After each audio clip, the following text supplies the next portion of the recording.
माता पिता होते हुए भी यदि भाई भाई में संपत्ति के लिए झगड़ा होता है, बेईमानी होती है, तो ये हम बिल्कुल निश्चित तौर पे कह सकते हैं कि इसमें माता पिता की गलती है। पहले उनकी शादी हो गई, बीबी आई, बच्चे हुए, बच्चों को पढ़ा लिखा दिया, किसी को डॉक्टर बना, किसी को इंजीनियर बना, किसी को कुछ बनाया, और जो सबसे छोटे भाई थे वो तो बीच में 2 बहनें आ गए, उसके बाद में वो थे, तो वो तो बेचारे कहीं के नहीं रहे।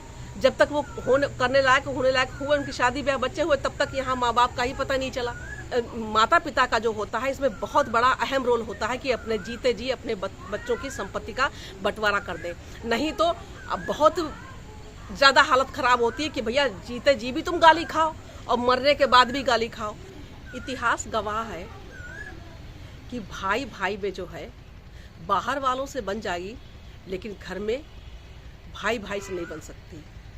पुराने समय में ऐसा होता था कि लोग जो थे, देखिए पुराने समय में कोई हमारे जो बुजुर्ग थे उनमें हम देखते थे कि कोई 100 में 1-2 परिवार ऐसे मिल जाते थे जिसमें भाई भाई में बुढ़ापे तक एक में चल जाता था।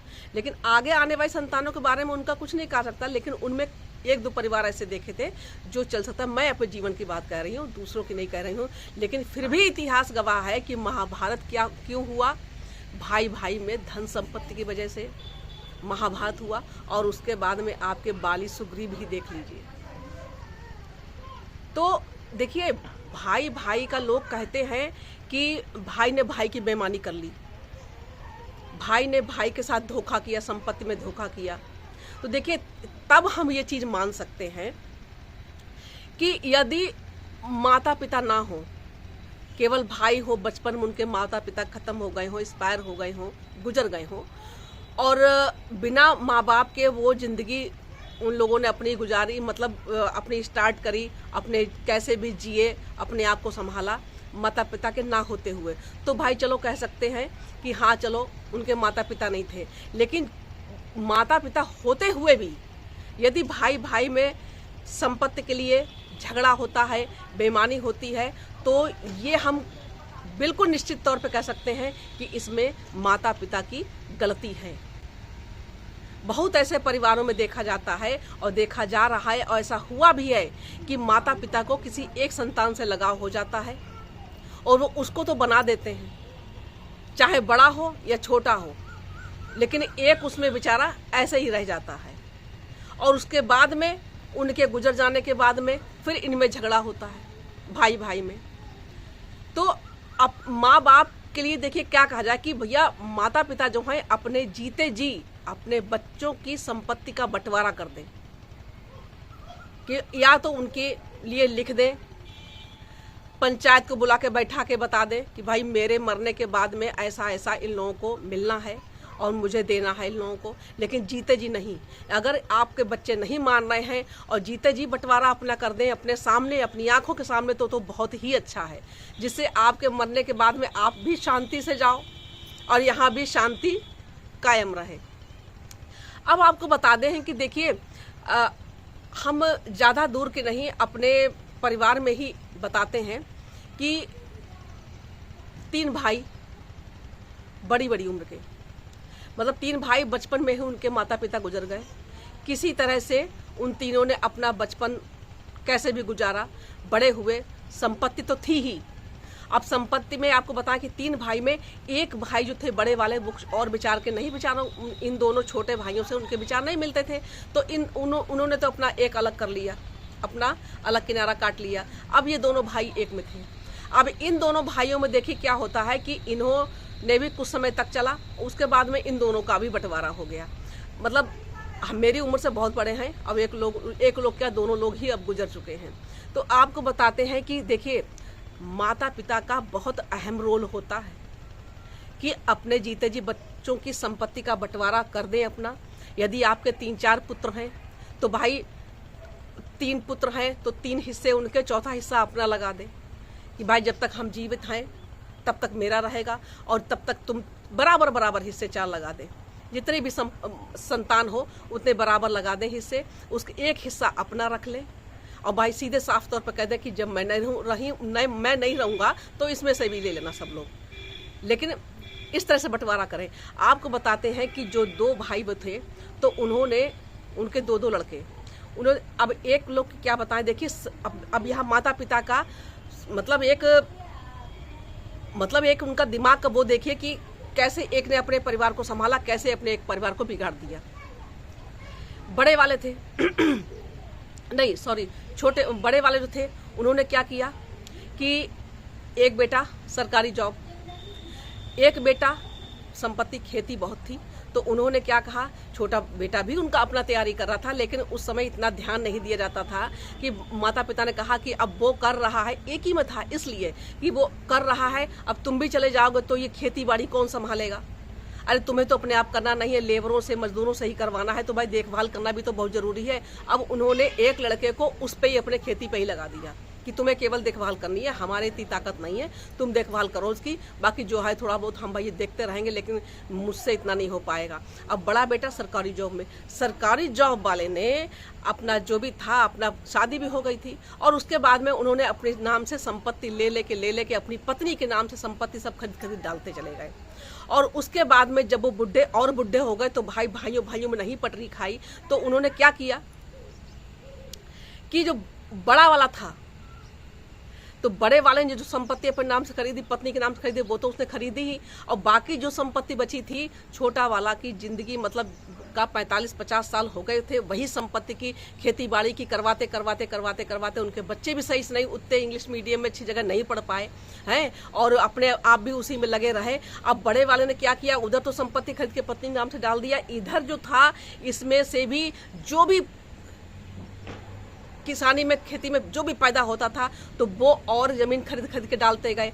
अब खरीद के डालते गए, उसमें भी बड़े भाई का हिस्सा सब में बराबर होता चला गया है। तो अब देखिए उन्होंने गलती क्या करी थी कि भाई जब छोटा बेटा जब ये खेती बाड़ी हमारे साथ संभाल रहा है, तुम सर्विस कर रहे हो, तुम अपनी पत्नी के नाम से सब कुछ लेके डाल दिए हो, ज़मीनें प्लॉट जो भी खरीद के डाले हो, और उसके बाद में छोटा वाला बराबर मेरे साथ खेती बाड़ी की देखभाल कर रहा था, तो जितने साल तुम सर्विस करे हो उतनी ही एक मतलब उसका वो निकाल के उतनी ही मतलब इतना हम इसको निकाल देंगे तब बराबर हिस्सा होगा, मगर उन्होंने ऐसा नहीं किया। अब छोटा वाला बेचारा कहीं के नहीं रहा, ना तो घर से निकल के वो कुछ कर पाया, उसमें बंध गया है। बड़े वाले तो अपना ऐश निकल गए, परिवार उनका बाहर निकल गया, कमा खा रहे, संपत्ति सब इकट्ठी कर ली, इसमें भी हिस्सा मार के रख लिया, मिलना ही था। तो यहाँ पे किसकी गलती थी? पिता की गलती थी कि छोटे बेटों को उन्होंने अपने उसको भी निकल जाने दिए होते तो वो भी कुछ करता। अब जो इनके बुढ़े के जो छोटे भाई थे उन्होंने क्या किया कि उनका भी एक बेटा सर्विस में था, तो उन्होंने क्या किया, उन्होंने ऐसा किया कि जितनी साल तुम सर्विस किए हो उतनी साल का तुम्हारा, उन्होंने एक रेशियो निकाला कि तुमने इतने सालों में इतना कमाया है, उतना जो धन जो संपत्ति तुमने बनाई या तुमने खरीदी या तुम्हारी जो थी तनख्वाह तुम्हारी सैलरी मिली, उतना हम इसमें से निकाल के छोटे वाले मतलब उसको देंगे, उसके बाद में तुम इस संपत्ति में तुम्हारा हक है, जीते जी उन्होंने कहा। तो बताइए ये सही था कि वो सही था? तो पति पत्नी माता पिता का जो होता है इसमें बहुत बड़ा अहम रोल होता है कि अपने जीते जी अपने बच्चों की संपत्ति का बंटवारा कर दें, नहीं तो अब बहुत ज़्यादा हालत ख़राब होती है कि भैया जीते जी भी तुम गाली खाओ और मरने के बाद भी गाली खाओ, और समाज में लोग भी तुमको गाली दें और अपने बच्चे भी गाली दें कि मुझे बुढ़ा बुढ़िया ने कहीं का नहीं छोड़ा। तो देखिए महाभारत देखिए, महाभारत आपको एक मतलब वो एक एग्जाम्पल तो मतलब बता रहे हैं कि इतना समझदार हम नहीं है, आप लोग भी समझदार हैं, सब समझते हैं। महाभारत में क्या हुआ, धृतराष्ट्र ने क्या किया कि जो भी कौरवों पांडवों की लड़ाई हुई वो किस वजह से हुई? अगर अपने बच्चे दुर्योधन को समझाए होते, जो भी उसका चीर हरण किया, वहीं पे उनके 2 थप्पड़ लगाए होते, पूरी भरी सभा में उसका चीर हरण किया, यानी कि कोई भी इतने बड़े बड़े लोग उस सभा में उपस्थित थे, किसी ने भी कुछ बोलने की हिम्मत नहीं करी। यदि उसी समय सब इकट्ठे होकर उसको समझाए होते, बुझाए होते, 2 चटकन लगाए होते गाल पे, अरे बड़ा हुआ तो क्या बच्चे की देखिए नींव छोटे से ही उस तरह से होती है, हम छोटे से ही बच्चों को उस तरह समझाएं, बड़े होके नहीं।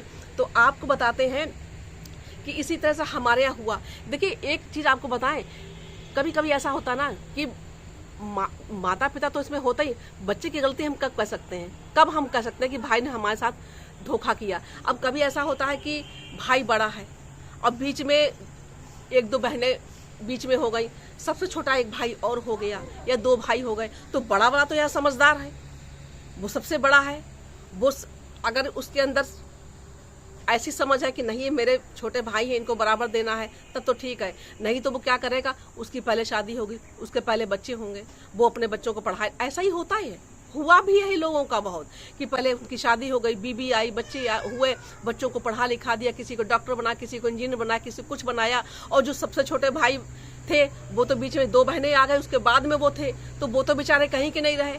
जब तक वो होने लायक हुए, उनकी शादी ब्याह बच्चे हुए, तब तक यहाँ माँ बाप का ही पता नहीं चला। तो बड़े भाई ने ही सब कुछ लपेट के और सब कुछ रख लिया। लेकिन ये चीज़ हजम नहीं होती है, देर सवेर आपको इसका भुगतान करना ही पड़ेगा। भाई की बेईमानी कभी नहीं फली। और माता पिता की, ये टॉपिक था हमारा माता पिता वाला, तो भाई माता पिता वाला आपको सही बताते हैं कि आप भाई एक प्रेरणा बनो, एक उदाहरण बनो समाज के लिए। अपने जीते जी बच्चों की संपत्ति का बंटवारा करके जाओ, या अपने जीते जी कर लो, जो है एक हिस्सा अपना रख लो, जब नहीं रहोगे तो अपना खुद ही बांट लेंगे वो।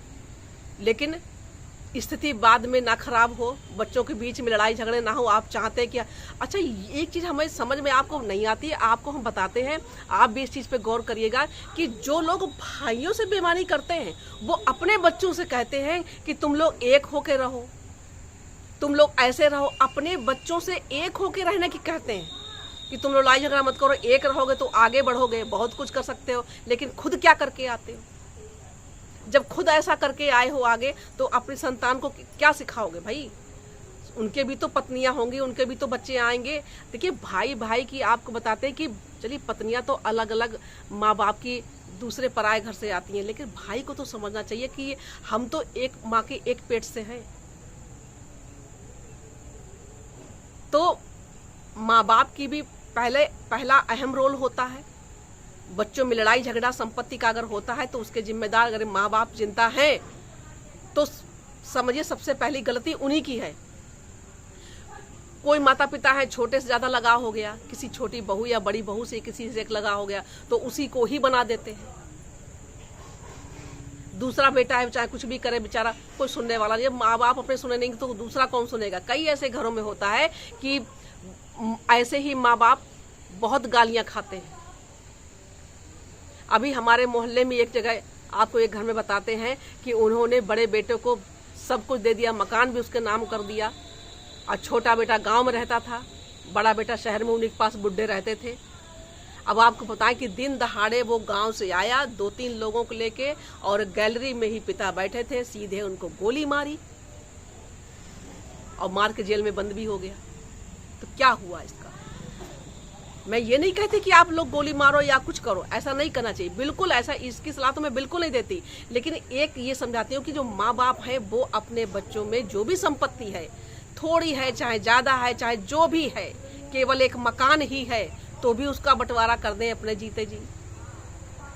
और भाई जो आपको नमक रोटी खाने को दे, आपकी जो सेवा करे, आप उसके साथ रहो, यही हो सकता है, और क्या हो सकता है। लेकिन ये सबसे बड़ी भयावह स्थिति है आजकल कि सेवा करना माँ बाप की कोई नहीं चाहता है। वो कहते हैं हाँ उनको दिए हैं, सेवा हम करें, धन संपत्ति उनको दिए हैं और सेवा करने के लिए हम हैं। तो भाई क्या हुआ, कर लो, माता पिता हैं अपने। नहीं धन संपत्ति मिला तो कम से कम तुम्हारे हिस्से में कम से कम उनकी सेवा करने का अवसर तो मिला। भगवान से भी बढ़ के जो माता पिता हैं उनकी सेवा कर लो। भगवान तो दिखाई भी नहीं देते, ये तो दिखाई दे रहे हैं। इन्होंने जन्म दिया है आपको, नाम दिया है आपको, संसार में, इस संसार में आपको लेके आए हैं। तो गलत कदम बेटे कभी ना उठाएं। और माता पिता अगर पढ़े लिखे नहीं है, बेटे अगर समझदार हैं तो उनसे भाई कह दे कि पापा हमारा बंटवारा कर दीजिए, हम लोग नहीं एक में रह सकते हैं। जो भी है चीजों को सामने ला के रख दो। लेकिन माता पिता जो हैं उनको अपने जीते जी बच्चों में संपत्ति का बंटवारा कर देना चाहिए। आप जीवित हैं तब तक भी आप शान से रहिए, मरने के बाद भी आप लोग कहें कि हाँ भाई ऐसा हुआ। तो यही सारी चीजें हैं, और इस वजह से जो है हमारे समाज में बहुत ही ज़्यादा आस पड़ोस में जहाँ ढूंढने को नहीं मिलते हैं ऐसे लोग, ऐसी समस्याएं, ऐसे चीज़ों से जो गुजर रहे हैं और जो फेस कर रहे हैं, वो सामने ही हमारे आस पड़ोस में घर परिवार रिश्तेदार में ऐसे लोग मिल जाते हैं। सबसे बड़ी स्थिति ये होती है कि आजकल ये चीज़ बहुत है कि बड़े वाले ने ये करी, भाई भाई को नहीं देखना चाहता, देवरानी जिठानी एक दूसरे को देखना नहीं चाहती। तो ये सारी चीज़ें हैं और ये चीज़ बहुत गलत होती है। अब वो दूसरे के क्या, अपने ही परिवारों में हम लोग भोग चुके होते हैं। तो अपनी सबसे बड़ा होता है संस्कार, अपने बच्चों को संस्कार दीजिए। संस्कार, धन संपत्ति जहाँ काम नहीं आती वहाँ संस्कार काम आते हैं। यदि आपने बच्चे को छोटे पर से अच्छे संस्कार दिए हैं तो अगर एक बेईमानी करके बैठ गया, एक को आपने ज़्यादा दे दी, एक को कम दी, तो अगर संस्कार आपके बहुत अच्छे हैं तो जिसको नहीं मिली वो भी आपकी सेवा टाल करेगा, बहुत अच्छे तरीके से करेगा। संस्कार बहुत अच्छे, पहली बात तो जो हमारे बच्चे हमारे घर में देखते हैं वही करते हैं।